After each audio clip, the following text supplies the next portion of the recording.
Council as residents flooded the streets to welcome the President of Uganda at the start of his 4-day with Christian tour of Busoga sub-region.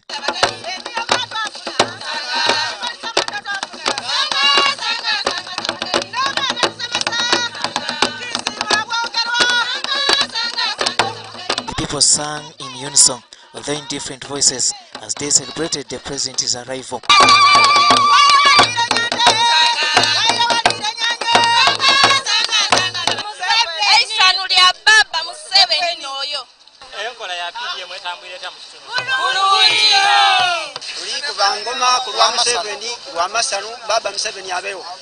However, the excitement is short-lived as the region is still grappling with numerous challenges.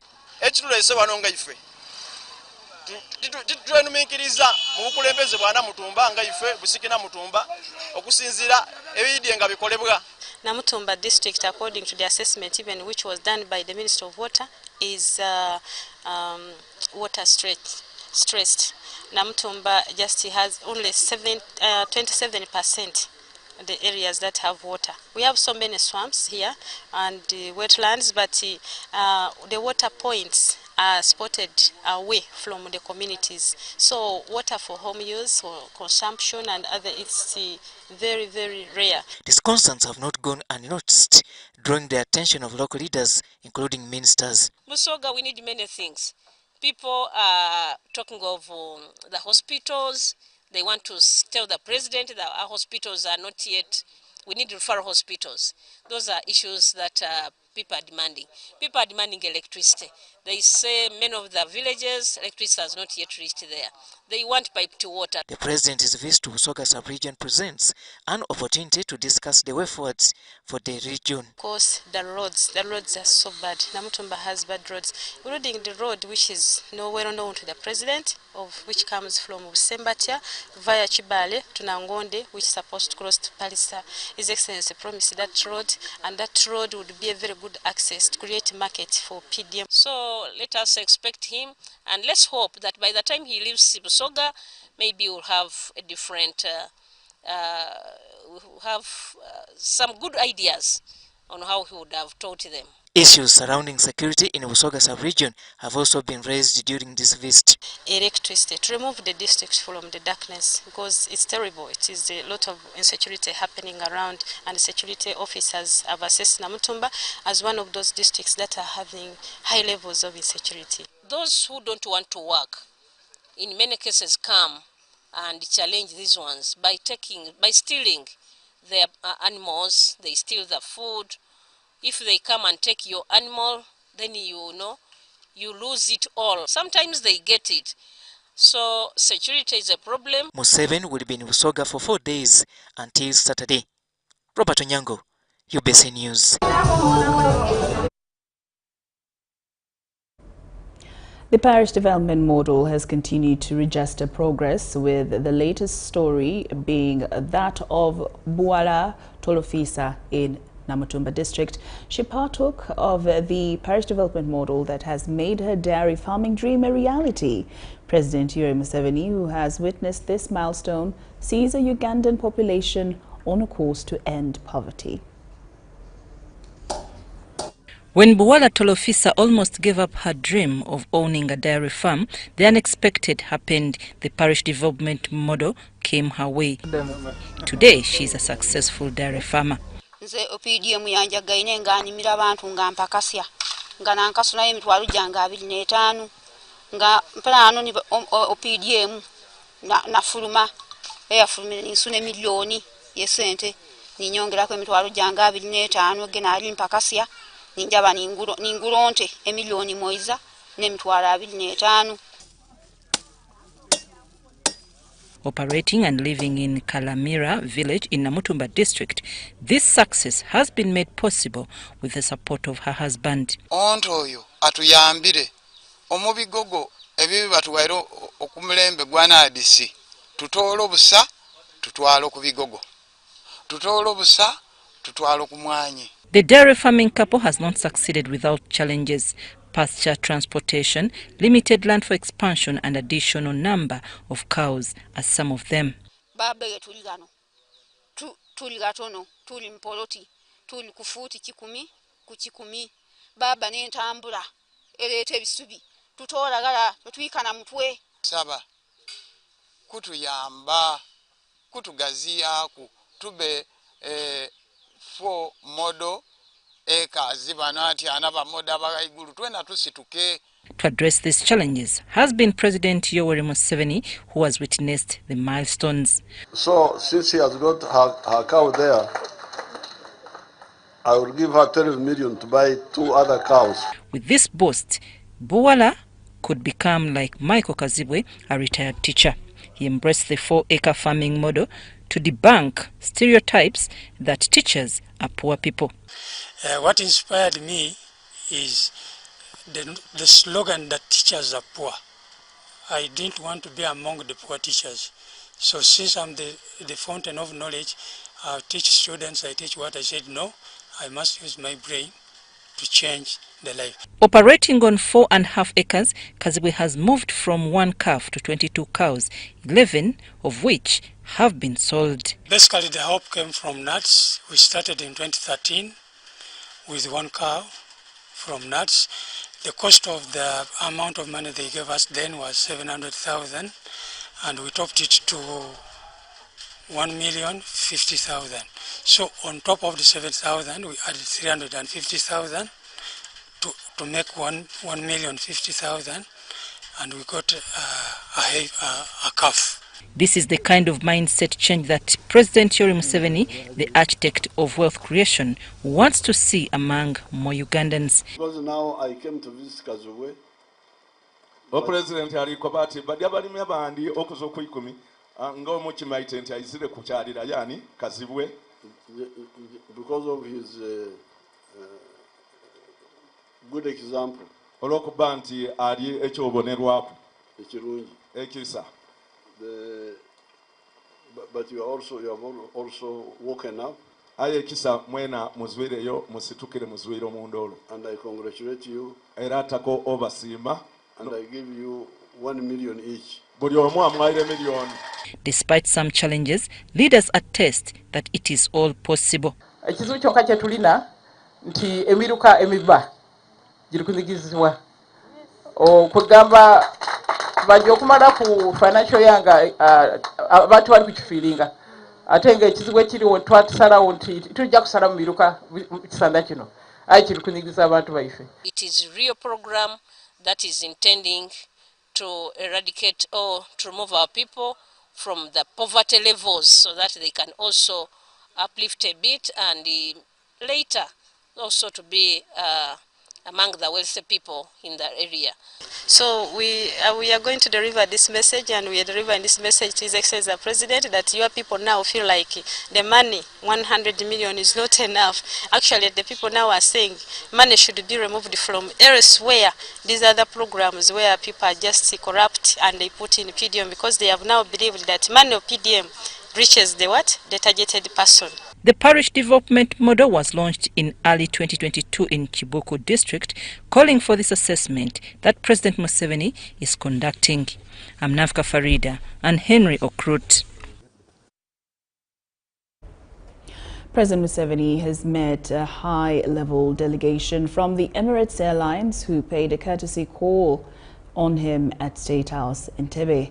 The delegation, which was led by the Emirates country manager for Uganda, Muhammad Ahmed Tahir, and accompanied by the Emirates station manager, Maureen Kabure, included Emirates officials selected from different countries who are on a trip in Uganda to identify must-visit areas of tourist attraction to be marketed to the world as the Emirates airline prepares to celebrate its 25 years of operation in Uganda. President Museveni warmly welcomed the delegation to Uganda, highlighting the uniqueness of Uganda's beautiful climate that he attributed to the country sitting on the equator. Additionally, President Museveni encouraged members of the delegation to visit all areas of tourist attraction in Uganda, citing the national parks and many others. The meeting was also attended by the Minister of State for Tourism, Honorable Bahinduka Mugara Martin, the Permanent Secretary, Ministry of Tourism, Doreen Katusime, the Permanent Secretary, Ministry of Foreign Affairs, Bajire Vincent Waiswa, and Uganda's ambassador to the UAE, His Excellency Zake Chibedi, among others.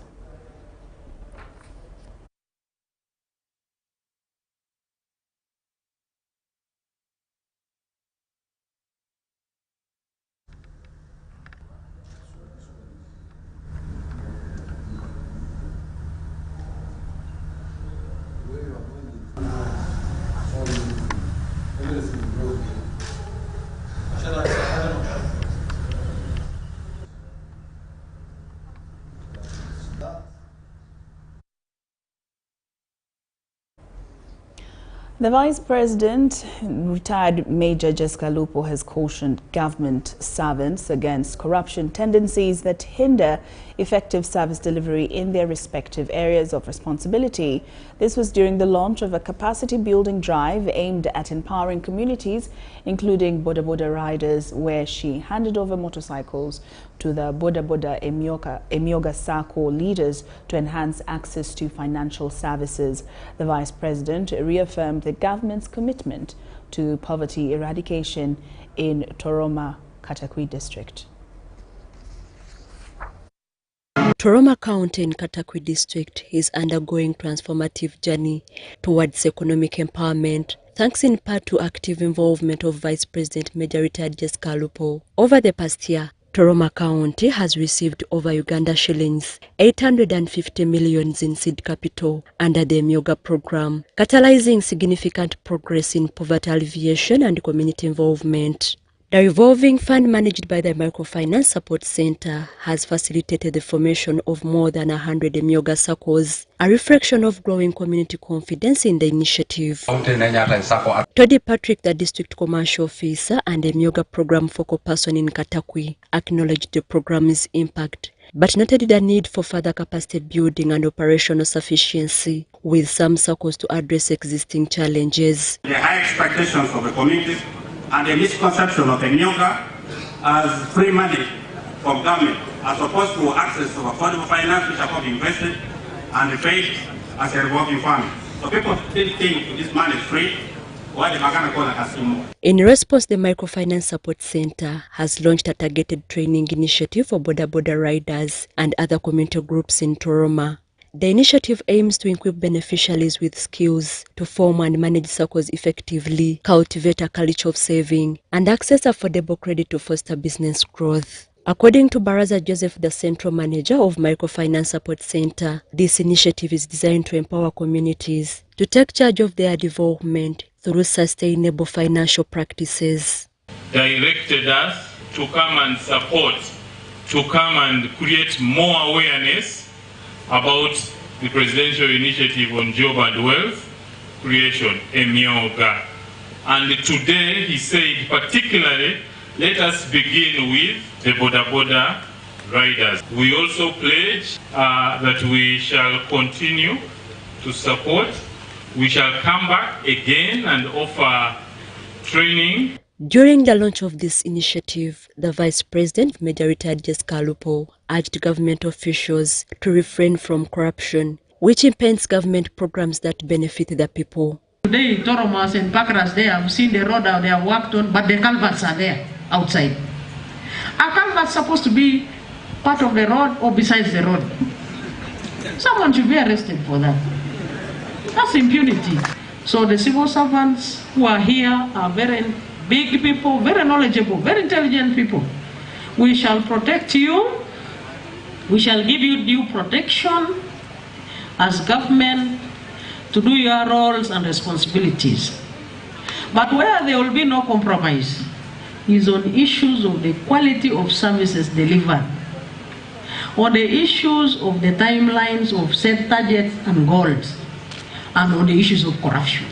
Emyoga leaders and beneficiaries have praised the initiative as a crucial step towards achieving economic self-reliance. Selected a very good team.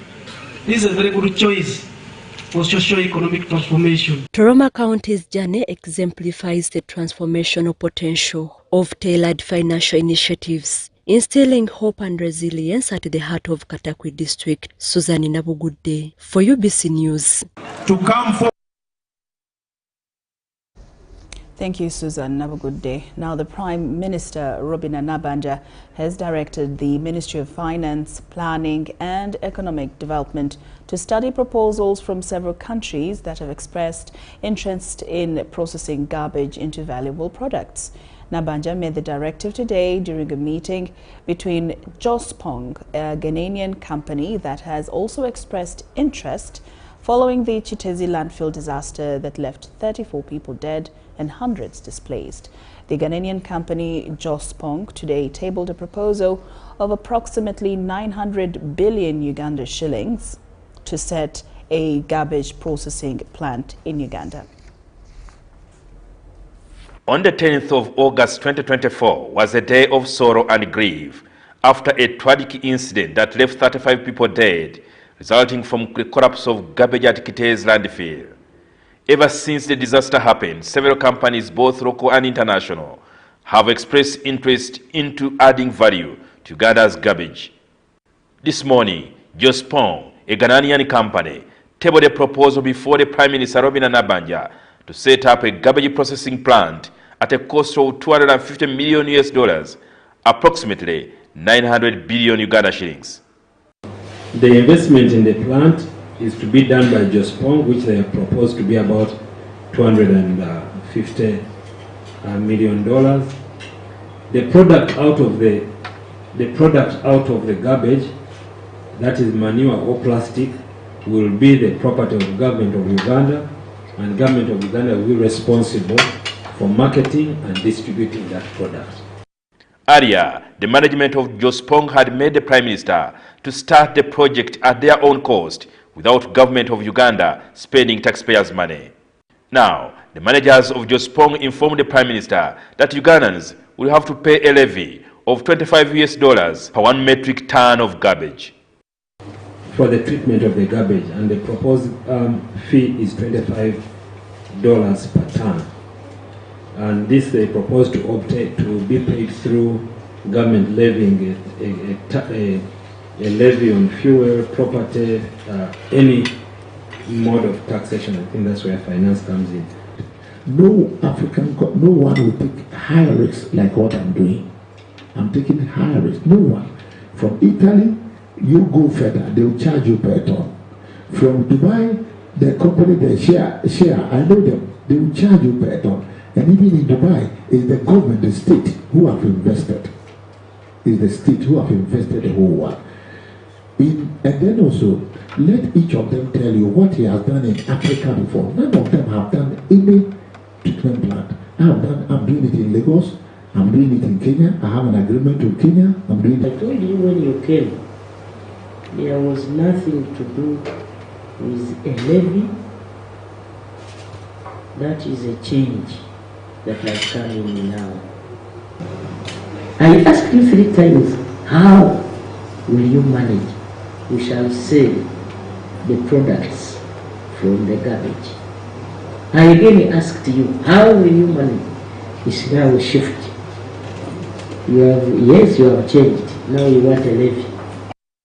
This prompted the Prime Minister to direct the Minister of Finance, Planning and Economic Development to study the proposals from several countries that have expressed interest in processing the garbage into valuable products. Study the proposals, 1 of China, 2 of Dubai, UAE, and 3 of Italy, and compare. Late last year, the Prime Minister visited Italy and Dubai, who also expressed interest in doing the same in Uganda. The recent visit of His Excellency the President to Dubai, waste management was also key on the agenda. The meeting was attended by the Minister for Kampala, Hajati Misa Kabanda, Attorney General Kiriwa Chiwanuka and his deputy, Jackson Kafuzi, Disaster Minister Hilary Oneg and his deputy Rian Abba, Health Minister Jane Luther Cheng, and the Minister for Science, Technology and Innovation, Dr. Monica Musenero, Permanent Secretary in the Office of the Prime Minister, Alex Kakoza, that of Finance, Ramadhani Gobi, and KCC Executive Director, Hajar Sharif Abuziki, among other technical officers in government.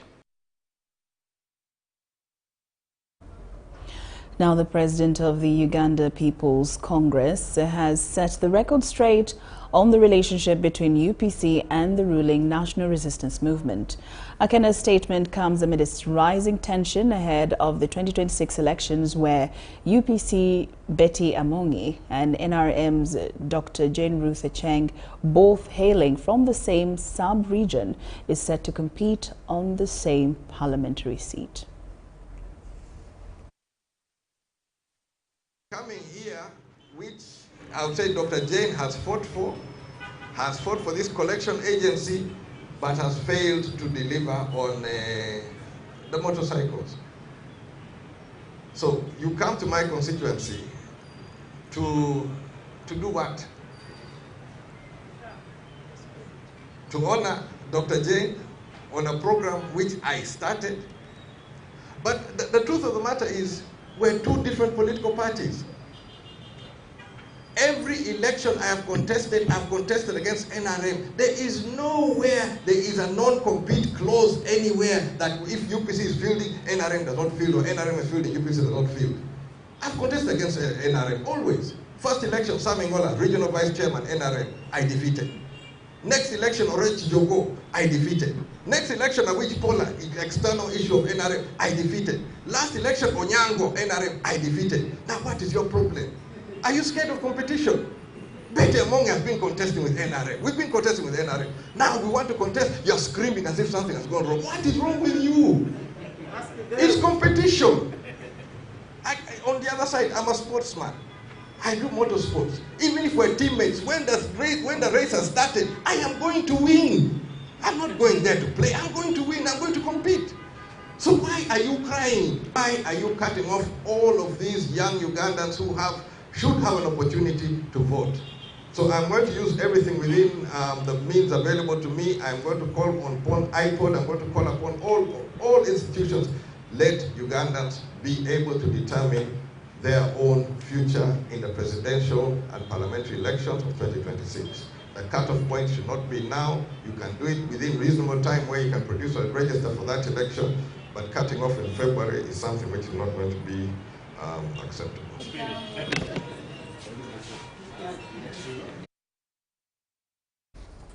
UPC News tonight. Now, the Chief of Defense Forces, General Muhoozi Kainerugaba, visited the Algerian Navy and Air Force headquarters as part of his official visit to Algeria. General Muhoozi was welcomed by the respective commanders of both branches of the Algerian military, who briefed him on their capabilities and discussed potential areas of cooperation. Accompanied by senior UPDF military officers, General Muhoozi is in Algiers for bilateral military discussions with his counterpart. Upon arrival, he met General Said Chanegriha, the Algerian Minister of National Defense's delegate and Chief of Staff of the People's National Army. The two generals focused on preparations for the upcoming signing of a comprehensive memorandum of understanding between the UPDF and the Algerian Army, aimed at strengthening military cooperation and bilateral relations.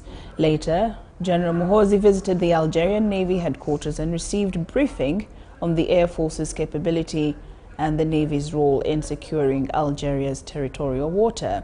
In a gesture of goodwill, General Said hosted a luncheon in order of General Muhoozi, underscoring the importance of fostering strong military relationships between the nations.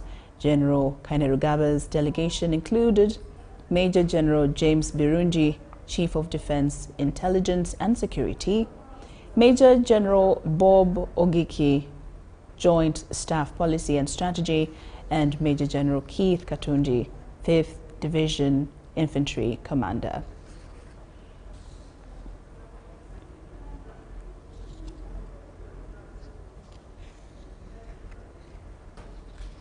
Kampala Capital City Authority, KCCA, is seeking 108.6 billion shillings to facilitate various initiatives, including the construction of a landfill, decommissioning the Chitezi landfill, and compensating victims of the Chitezi landfill collapse. The Committee on Presidential Affairs, chaired by Alex Biarugaba, has established that poor waste management in the city is exacerbated by lack of appropriate disposal facilities, outdated technologies, and insufficient funding. KCCA has requested 46.6 billion shillings to construct the Buyala landfill in Mpigi district. We have the details. The Committee on Presidential Affairs scrutinized the indicative budget allocations for the financial year 2025-2026 for various entities, including the Office of the President, State House, Office of the Prime Minister, KCCA, and others. While presenting the report to the Budget Committee of Parliament, the Presidential Affairs Committee, chaired by Alex Biarugaba, informed MPs that State House requires 88 billion shillings to facilitate the payment of pending donations, resulting into a funding gap of Uganda shillings, 30 billion Uganda shillings. That's very terrible. And remember, most of our areas, we have something we demand in as far as the presidential pledges are concerned. The committee established that unfulfilled presidential pledges were among the key challenges to budget execution for State House. Unfulfilled pledges that span beyond a particular term of office may negatively also impact on the image of the fountain of honor and therefore calls for enhanced allocation. According to the committee, State House also faces an issue with an aging fleet and the maintenance costs are rising. The committee noted that 10 billion shillings is required in the next financial year to cater for transport equipment. State House requires Uganda shillings 10 billion, but only Uganda shillings 4 billion is provided in the MTF ceiling of Vote 002, resulting into a funding gap of Uganda shillings 6 billion.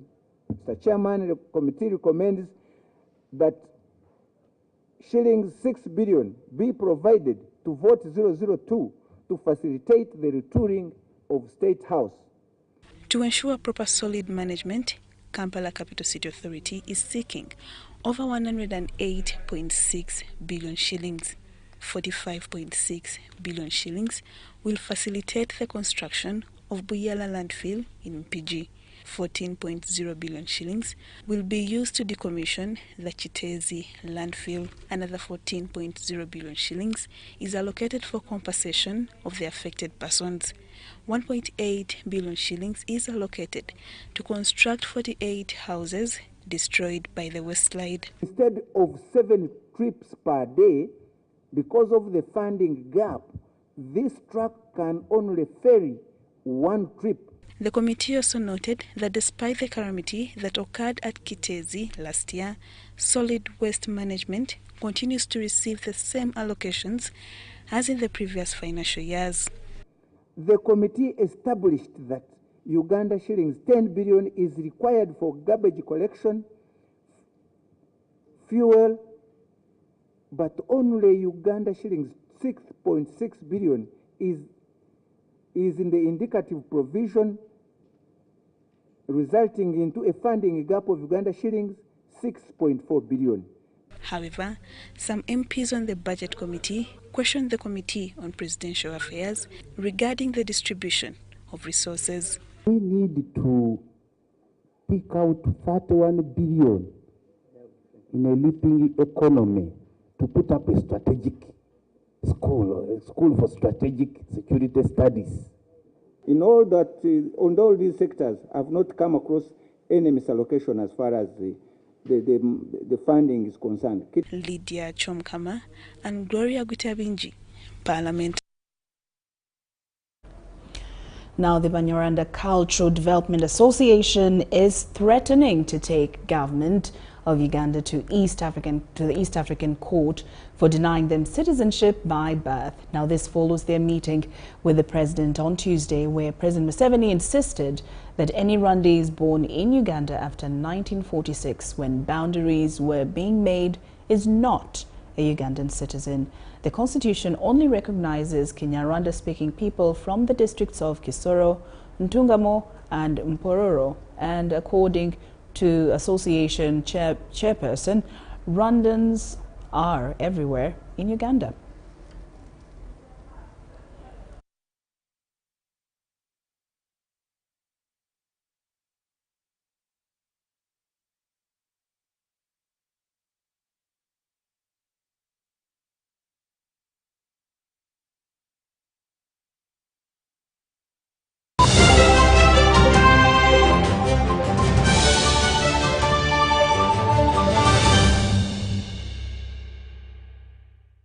Many years ago, I walked the corridors of this incredible school for 6 years, and I'm glad to be back to Mengo Senior School to give out some school fees. Come with me. Wetwakubidde nti owangudde school fees wawulidde otya? Nawulidde essanyu, naturally nawulidde essanyu ery'amaanyi. Yali surprise y'amaanyi nga sikisuubira, ne ndowoozamu oba si bituufu naye nga really mukyala n'ayogera mu kisanga nga kirabika bituufu. Yes. Pay school fees with Momo right now. Here's your chance to win school fees for your child for a whole year. Just pay school fees using Momo. Dial *165 *80#. Select option 2 for school pay. Select option 1 to pay school fees. Enter the student number and amount and approve the transaction. You will now enter the draw to win school fees for your child for a whole year.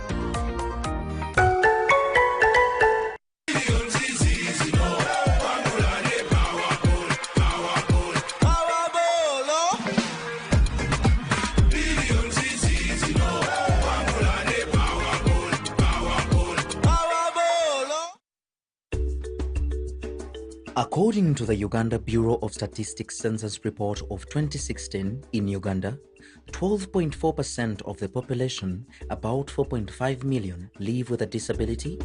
Limited access to ICT and assistive technologies increases digital disparities, prompting UCOSAF's aim to promote digital inclusiveness for persons with disabilities. The ICT for People with Disability program aims to improve the accessibility of education and technology for persons with disabilities and promote their full and effective participation in society. UCOSA is implementing this program through the creation and maintenance of an online observatory for persons with disabilities intended to link persons with disabilities with service providers and different programs that empower them, and provision of adaptive tools that enhance their quality of life through ICTs and digital skilling.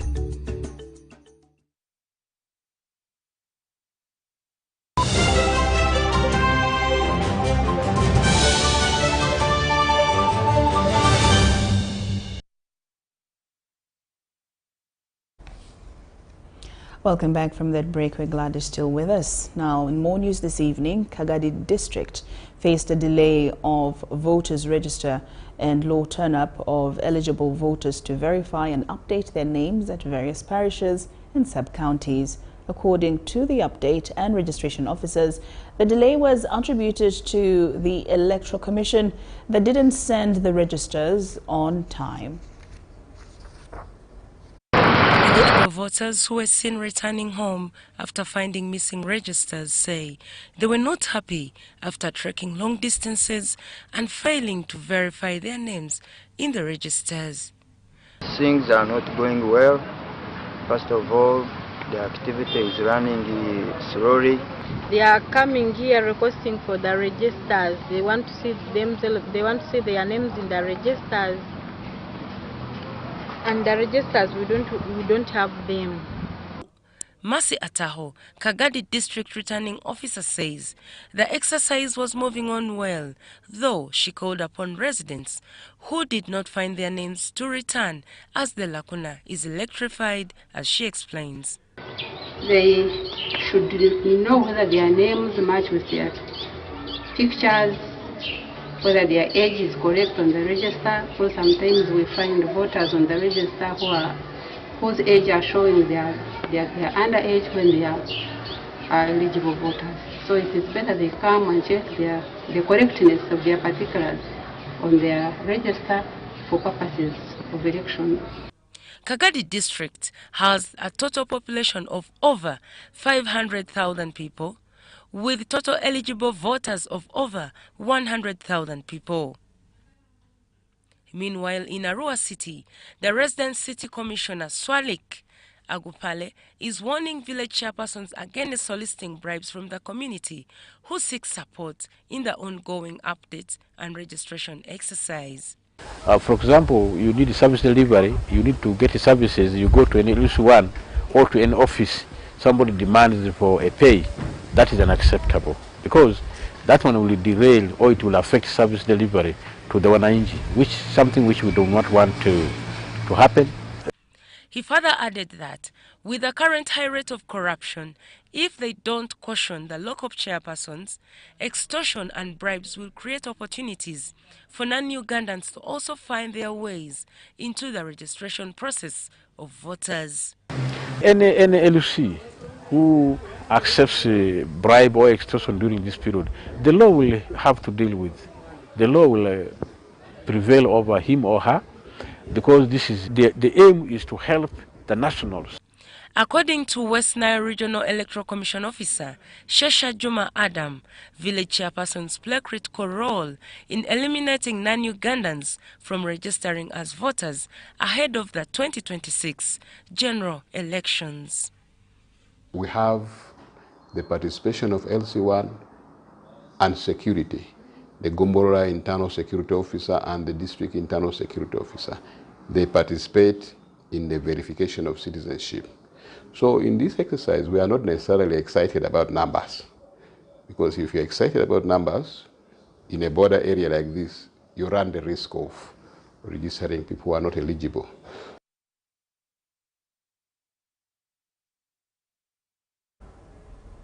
Persons living with disabilities have expressed concern over the ongoing National Voters Register update exercise, saying it is not inclusive. Among the concerns raised is the absence of sign language interpreters at registration stations and hard to reach verification areas in some parishes. The Electoral Commission has responded, assuring them that efforts to address these challenges are being made through financial constraints, though financial constraints have hindered the speed and scope of these efforts. Let's have more. Since Monday, 20th January 2025, the Electoral Commission began the National Voters Register update exercise across all parishes in preparation for the 2026 general elections. The nationwide exercise is scheduled to run until 10th February 2025, a period within which the Commission hopes to have made all the necessary adjustments. However, concerns have been raised by persons living with disabilities, particularly regarding the inaccessibility of certain locations, which hinders their full participation in the process. Verification is at the parish levels. When you look at some of the localities, some are hilly and the distance is very far, and the PWDs have to use a lot of money to reach these stations. Every effort is made, and when we are setting up and identifying areas where this exercise should be, we endeavor to make sure that they are accessible, that they comply with most of the things that can be complied with in the circumstances. Yona Waswa, the chairman of the National Council for Persons with Disabilities, states that people with speaking disabilities have reported difficulties in accessing the process due to lack of assistance in their preferred mode of communication. The parish level where the exercise is taking place, we do not have a sign language interpreter there. Therefore, even if this person goes there, they are not able to be served. Neither can they be able to read and locate their name.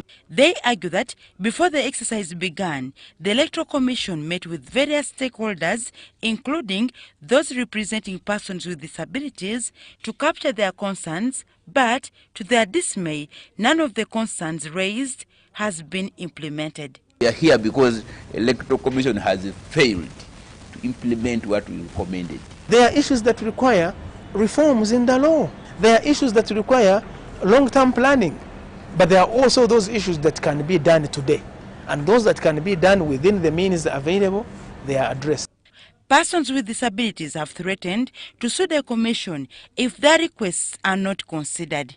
Julius Muchunguzi, the head of communication at the Electoral Commission, responds. It is not being fair to persons with disabilities, and as such we may remain with no option but to mobilize our people and take legal action against the Commission. We appeal to persons with disability to raise the issues that they have at every opportunity they get, to all leaders that they find, so that we have a critical mass. What we need is not going to court. What we need is building a critical mass that appreciates the issues that affect persons with disability. According to Muchunguzi, efforts are being made to ensure that no one is left out of the voting process, though financial constraints are affecting the speed and scope of these efforts. Some of the things that need to be done require money. To translate everything into Braille requires money. To have, to deploy translators, to deploy translators everywhere across the country requires money. But also perhaps even the people who know sign language are not that many. The National Voters Register Update exercise, which began on Monday 20th January 2025, is expected to end by 10th February 2025.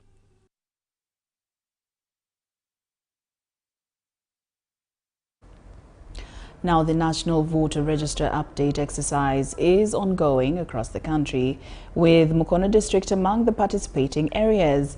On the third day of the exercise, a notable trend has emerged where older persons in Mukono are actively participating compared to other groups such as the youth and persons with disabilities. The exercise is set to run until February 10th, 2025. In Mukono district, several sub-counties are hosting the voter register update exercise. However, at Mukono Referral Hospital, the atmosphere was quiet with minimal activity observed despite the presence of the Electoral Commission team. Most people don't actually, they will come, they will be like, okay, I want to be updated, but I'm not bothered about voting. That is also there. Then the other point is maybe they are not informed that we are doing updates.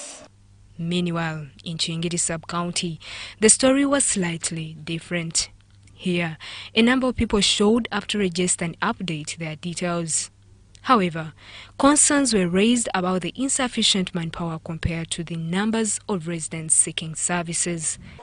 N'abantu zandeetagisiza kuba kati wano tulina oli akola ku bapye wali omu wano bali babiri ajjamu wali kati ffe babadde batulanga balanga bagambye olunaku luli lumu kuba ntempulidde nga ntuuse wano tibabadde kabembejjo leero babadde eno nga bagata gundi 3 naye ate ne muba nga mulimu abaafisa abiri nabo bazze wano kati ate enkyalo leero tebajja kuba wano bagenda kweyongerayo ekitegeezera amawolo aganaafika wano ate galina kugenda eri kati gundi balina okugyongeramu ku bantu.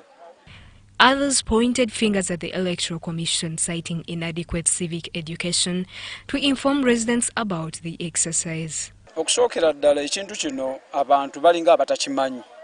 Era tulwanye nnyo okukera ku makya mu bategeeze mukugulane nabo nga tebamanyi nti waliyo n'okwewandiisa oba okukebera enkalala z'abalonzi. When asked if he had updated his details, one local said he didn't even know where to go for the updates. I've not yet registered, and reason being, I've not yet known where to go. They have not yet told us where to go. The sensitization has not been adequate enough. In Achifuma, Nagalama sub-county, however, a contrasting picture emerged. Older persons turned up in large numbers, showing more enthusiasm for the exercise compared to other groups.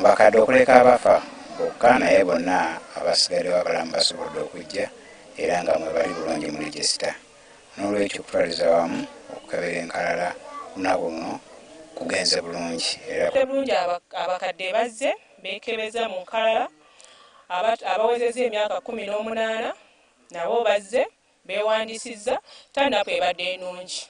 The returning officer from Mukono district provided an overview of the exercise and encouraged all eligible residents to participate before the deadline. Today we've had the challenge of rain, but issues of technical cases across the district during update, not so much. Our machines have been functional.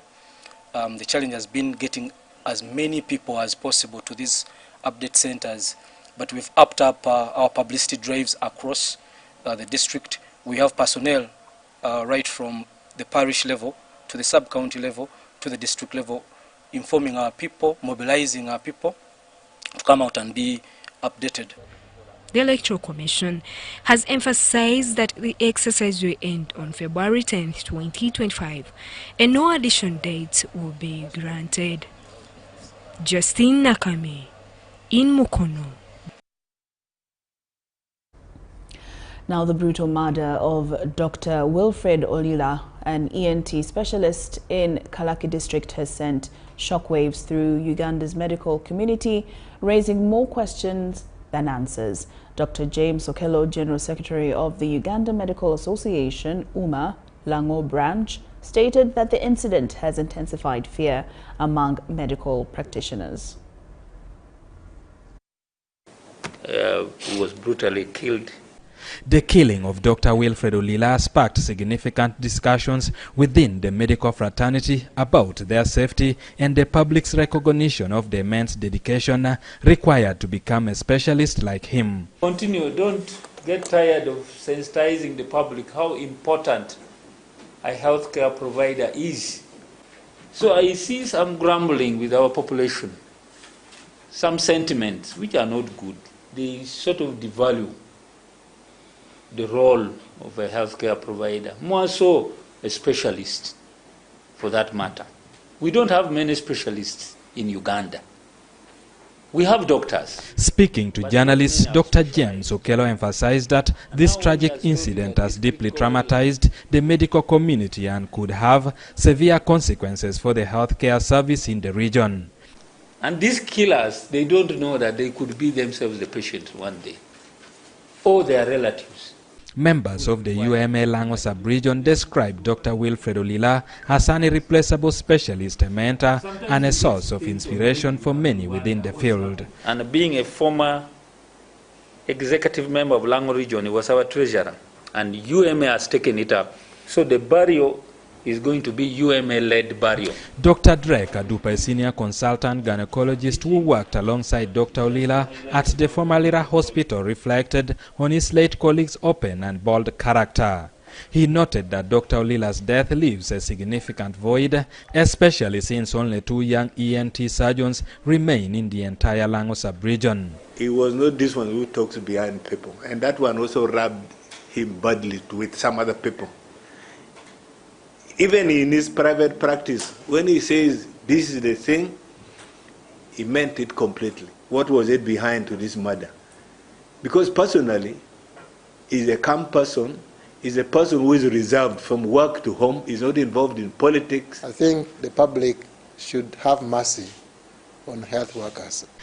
Body of the late Dr. Olila was discovered on Saturday morning along the Tuboya Balang Road in Kalaki district. His body was bound with his hands and legs tied, his face covered in dry blood, and his head wrapped with a blood-stained bandage.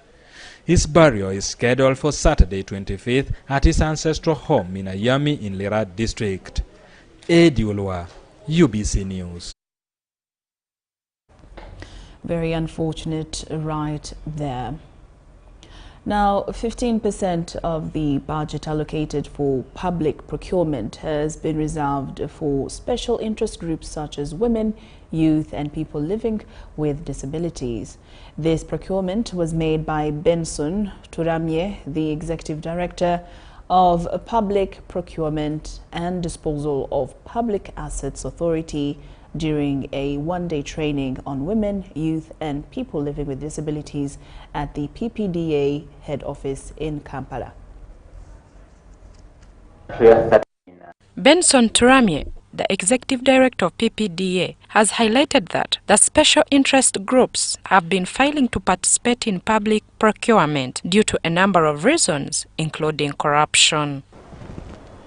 The call we make to the bidders currently that don't give a bribe. We are partners in developing this country. Government actually wants these bidders or providers more than they want us. Because if I want to do a road, I want to construct this building, the PPDA home, I can't do it myself. I need a contractor. So don't give a bribe. The best will win the tender. He says government is introducing electronic government procurement system to limit physical interfaces that increase chances of corruption and bribing. We are going automation. When we go electronic government procurement system, automating the process, then those fees will be abolished. Because the reason you have not printed, you have put your document on the system, you typed it on the system and it's posted on the system. Now people are responding on the system. They are not buying physical documents. The representatives of the special interest groups have applauded government for the inclusiveness of women, youth and people living with disabilities. We expect the number of people, of women, youth and people with disabilities to increase when it comes to bidding for public procurement contracts, because they also have a right to share on the national cake, just like any other Ugandan citizen. He's been involved in bidding. We have bidded in BOU pre-qualifications. We have bidded in UDB. We have bidded for other institutions. However, some of the key processes, key documentation, we have always missed out on them. However, after this training, I think we won't miss out any. According to PPD's study, only 6% of women have been benefiting from the public procurement contracts, hence the need to increase the number. Winnie Ainembabas Katwire and Kalisha Stephen for UBC. Closely. Now, the Banyarwanda Cultural Development Association is threatening to take the government of Uganda to the East African Court for denying them citizenship by birth. Now, this follows their meeting with the president on Tuesday, where President Museveni insisted that any Rwandese in Uganda born after 1946 when the boundaries were being made is not a Ugandan citizen. The constitution only recognizes Kinyarwanda-speaking people from the districts of Kisoro, Ntungamo and Mpororo. And according to the association chair, Rwandese are everywhere in Uganda. The Banyarwanda Development Association in Uganda continues to push for their recognition as a tribe in Uganda. They claim failure to be recognized as a tribe or citizen has deprived them of accessing government services like passports, national identification cards, and jobs. Even after meeting President Museveni on Tuesday this week, the answers by the president has not satisfied the Kinyarwanda-speaking people. We categorically reject the executive orders issued by the government, which unjust classifies Kinyarwanda-speaking Ugandans, with the exception of those from Mpororo, Kisoro, and Ntungamo, as non-Ugandans by birth. This declaration not only marginalizes over 6 million Ugandans, but also undermines the principle of nationality enshrined in international laws. Former East African legislator Mukasampide is the lawyer for the Kinyarwanda-speaking people and is threatening to take government of Uganda to the East African Court for denying them citizenship by birth. That the 1995 Constitution, particularly Article 10, was a violation of the legal standard on citizenship of Ugandans by birth, as set out in the British Protected Persons Order that was gazetted on 18th May 1934. This is the order. This is the only basis for citizenship by birth in Uganda. This is the order. I gave a full copy of this memorandum to His Excellency the President of the Republic of Uganda. By this order, if you were born in Uganda, you were a citizen of Uganda. It was a cancellation of citizenship, for which we are ready to go to court, for which we are ready to continue dialoguing. While addressing the media in Kampala, the chairperson, Rwanda-speaking people, and their lawyer, Mbide, says it is unfair for the president to reject their plea to be officially recognized because most Rwandese were born in Uganda and they amount to 6 million people. The implications of this executive order are grave, rendering millions of Ugandans stateless and violating the Universal Declaration of Human Rights, which upholds the right to nationality. We urge the government to reconsider this decision in light of its far-reaching consequences for our community and the nation at large. The Ugandan Constitution 1962, they are all a very clear basis that when you are born in Uganda, you should be a Ugandan by birth. Nobody has a right, not even the president of Uganda, to declare a person born in Uganda a non-Ugandan. That was contrary to the Universal Declaration of Human Rights, the African Charter on Human and People's Rights, and even the African Union Protocol against statelessness, to which all our signatures are embedded as the Republic of Uganda. The president is set to issue an executive order concerning the citizenship of the Kinyarwanda-speaking people this week. The outcome will determine the fate of their status in Uganda. Philip Aguta for UBC News in Kampala. UBC News Tonight takes a very short break, but I return with more stories after these messages.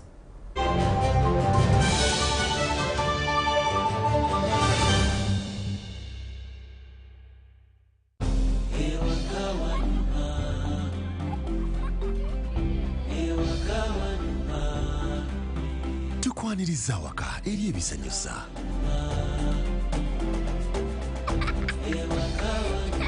Eri Wi-Fi buli wamu.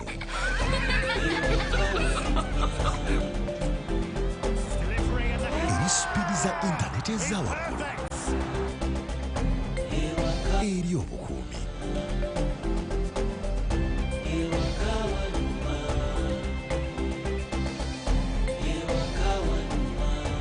Eri obuyambi obuli mu ddaala erisooka. Eri okwanguyirizibwa. Tukwaniriza waka eri MTN Wakanet, internet ensukkulumu eri buli maka. Kyalira www.mtn.co.ug /wakanet. Tukwaniriza waka nga tuli wamu tewali kitulema. Government of Uganda presents Post Buses in Uganda, operated by Posta Uganda. We specialize in professional transport, courier, and vehicle hire services across Uganda. Our routes include Kampala Masaka Mbarara Kabale Chisoro, Kampala Mukono Jinja Mbale via Tirinyi Road Soroti Lira, and Kampala Luero Kamudini Gulu Kitgum. Our main offices are located at the Post Office Head Office on Kampala Road, with booking services available at counters 23 and 24 at the General Post Office. You can also book at designated district post offices along our routes. For inquiries or bookings, please contact us on 0751 684 184. Posta Uganda. We deliver trust.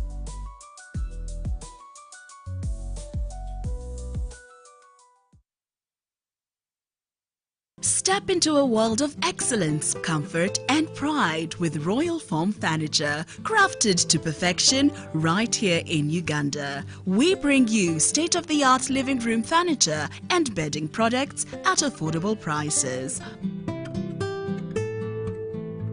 Our wide variety of mattresses include orthopedic, pillow top, spring mattresses suitable for institutions like hotels, and many others for home comfort.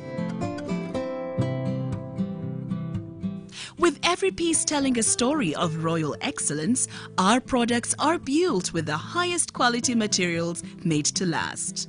Experience royalty with Royal Foam Furniture, proudly made in Uganda, so buy Uganda and build Uganda. Visit our showrooms at Ginger Road, Chambogo Junction, Bukoto Chisasi Road, and on Victoria Mall, Entebbe, on the first floor.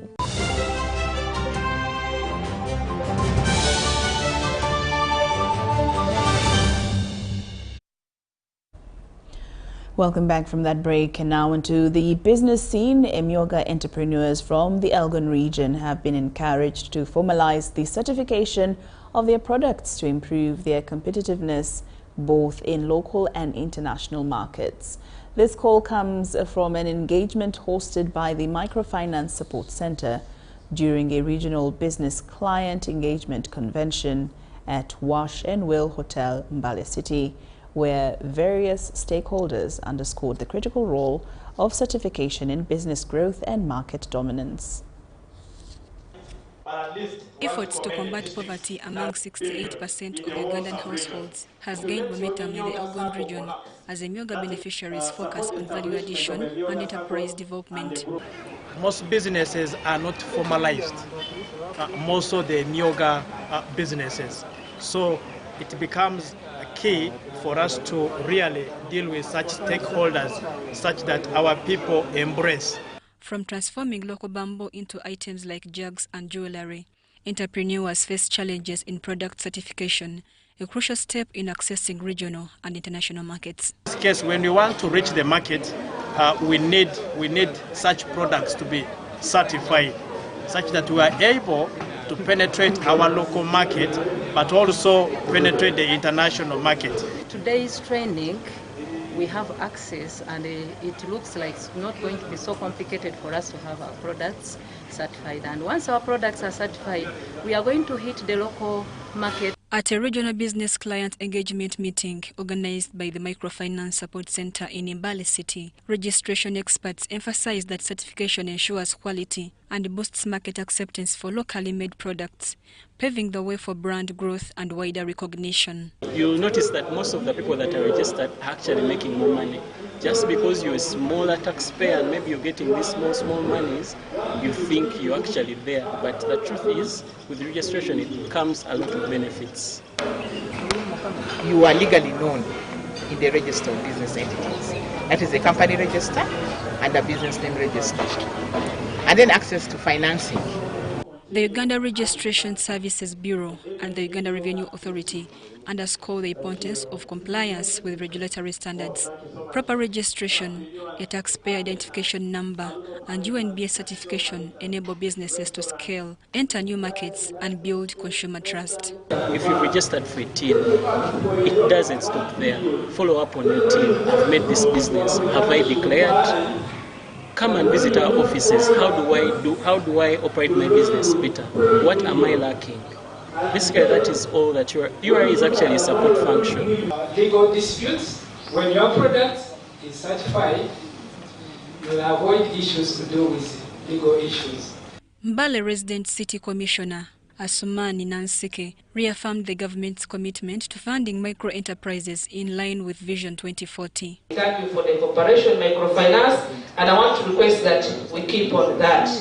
Under Vision 2040, the government is on the mission of transforming our people from poverty to a modern economy through full monetization of the economy. With proper certification and government support, Emyoga entrepreneurs have the potential to transform their businesses into household names, driving economic growth in Uganda. Mary Namkose, Robert Waita, UBC News. Equity Bank's Leaders program has transformed lives by mentoring and educating diverse groups of individuals, empowering them to create positive change within their communities. The program links participants to global opportunities, helping them bring international standards and expertise to Uganda. The Equity Leaders Program, spearheaded by Equity Bank, is a transformative initiative focused on nurturing change makers who drive positive impact in their communities. The future of this program is quite exciting. Having seen the first products, we are so excited that now we are going actually to have many more programs. We are actually right now preparing for the fourth cohort, which will start in April. And every year we are going to have it on an incremental basis. We will also actually try to connect them more globally so that we encourage them to also seek opportunities outside Uganda, opportunities outside of Africa, and opportunities globally. That's what we are looking at. The program identifies, mentors, and educates talented individuals from diverse backgrounds, empowering them to become agents of change. They are different from the rest of graduates in that these have been equipped through the internship programs that they've been having. We've been attaching them to our branches. We've been attaching them to various departments of the bank.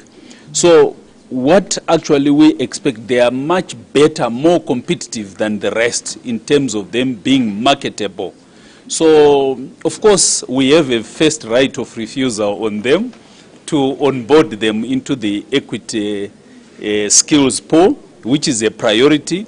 Those, of course, who will get other opportunities elsewhere, we allow them to take those opportunities. But these are very, you have seen it today, they are very marketable, very knowledgeable, very practical, because we have given them practical experience in the bank. The program prioritizes inclusivity by embracing diverse talents, including individuals with disabilities. I used to think myself as someone having a visual challenge. It should be difficult for me to access certain offices, but when I go to interact with the staff of the Equity Bank and under this program, I now can move to any office that I want, and I believe even after this I will walk to a school seeking for an employment from there. Participants will receive comprehensive support, including education, internships and mentorship, extending through university level. We select students, the S6 graduates, the top in every district where Equity has a branch. So we wait for the A-level exams to be released. Then we have a partnership with the ministry. We're able to get the top students. Then we call them to give them an offer of joining the program. So there's a process that we do there, expression of interest, and then they come in, they start with a pre-university paid internship for 3 months, just before they join the university in August. And then after that, we continue with the mentorship and the other programs that we have. The program has celebrated its first cohort of over 20 graduates who excelled academically with first class and upper second class degrees. Sudat Kaye, UBC News. And with that, UBC News Tonight has come to an end. Thank you so much for your company. I'm Lauryn Masika Kazimoto and my colleague Yusuf Senyamon Sign Language Interpretation. We do wish you a blessed night.